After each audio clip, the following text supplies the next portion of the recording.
Hey guys, today I want to share with you the top 5 tricks that I think every lead guitar player should have in their virtual toolbox. You're going to need these if you want to be your most awesomest ever.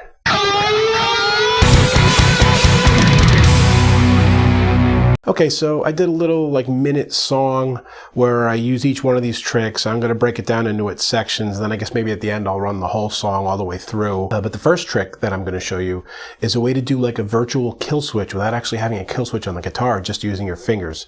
Let's take a look at it in the lead, and then I'll show you how it's done.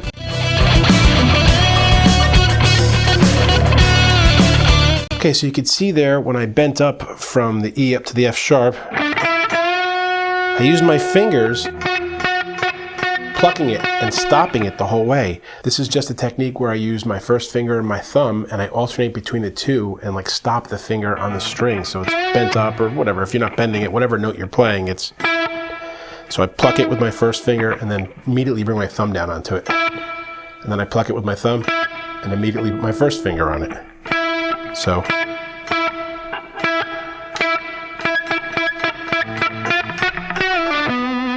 sounds just like having one of those kill switches on your guitar, or close to it anyway. It's not as mechanical sounding, but it still has that cool effect, especially when you've got a delay on it like I do there, the copious amounts of delay that I always like to have on my leads. It makes a neat kind of strobing effect. Now we're going to look at technique number 2, which is like a chicken picking thing, or a way to cross pick using your finger. Let's look at it in the context of the lead, and then we'll come back and talk about it.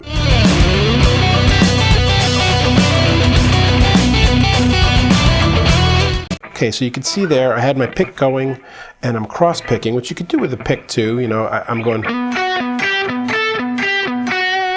But the faster you do this, the harder it can be, and if you're spreading across strings, like you're jumping more strings, it can start to become really difficult to pick that fast. So what I was doing was picking and using my middle finger to pluck the note.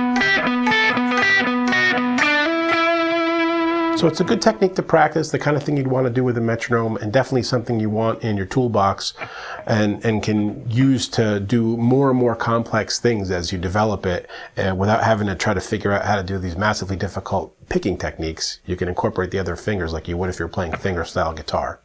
Let's look at technique number 3. Okay, so in technique number 3, this is not a guitar playing technique so much as a what do I do with this technique when I do other things.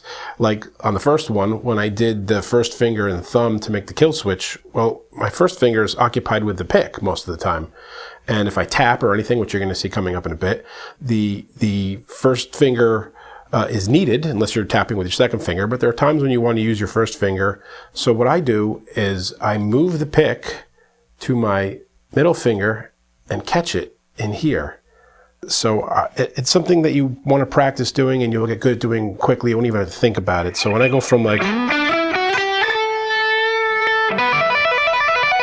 an old 80s Van Halen type tapping thing, I'm just moving the pick here right to the crook of the finger, and then I grab it again with my thumb and switch back. It's like a little sleight of hand magic trick, I guess, but it's infinitely useful for when you want to start doing anything relative to finger picking or tapping when you're going back and forth between the pick. So now let's look at trick number 4, which you can see in the solo as I extend past the tropey Van Halen type of tapping thing and I switch to using the pick to tap. It makes a cool sound and gets way more intense. Let's take a look at it and come back and talk about it.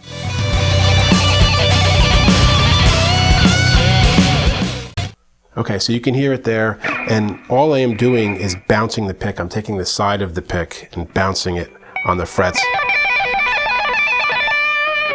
And bouncing it up and down. Now I've got this technique, I talk about it in a different video and go into it in depth there. So I'm not going to over explain it here because I've already talked to you guys about it and hopefully you've seen the video. If not, I'll include a link here. But just very quickly again, it's just bouncing the pick up and down off the fretboard. And the main thing is not to get too tense with this hand, just to be natural, almost like you're playing a video game. Now, with the low gain sound, it's a little less intense, but as you heard in the solo example, it's kind of cool, and it leads to like almost an out-of-control release of energy type of sound that I like to use at the end of a part often. And the last trick we have here, which is as the solo fades out, I go to what's like a tapping or a plucked harmonic when I have notes fretted. Let's look at it in context, and then I'll come back.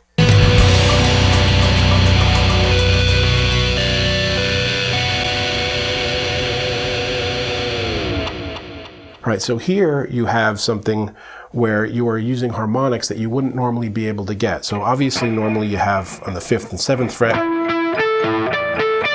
and on the 12th fret are the common ones. They're all over the place, but those are the ones that ring out the most easily.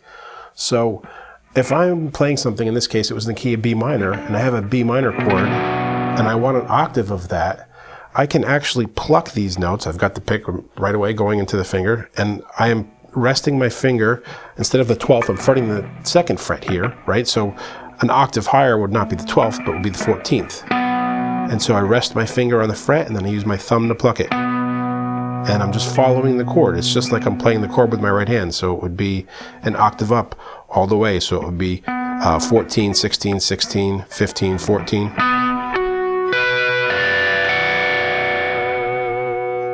And this is the kind of technique you can use all over the place, and you see guys like on acoustic guitars, Candy Ret Records. If you're not familiar with them, I urge you to check out Candy Ret Records on YouTube here. You have some of the most amazing acoustic playing that I've ever seen, and these types of techniques get used in ways far beyond what I'm capable of. And the other thing you can do with this, besides plucking it, you can actually just kind of like quick tap the string too.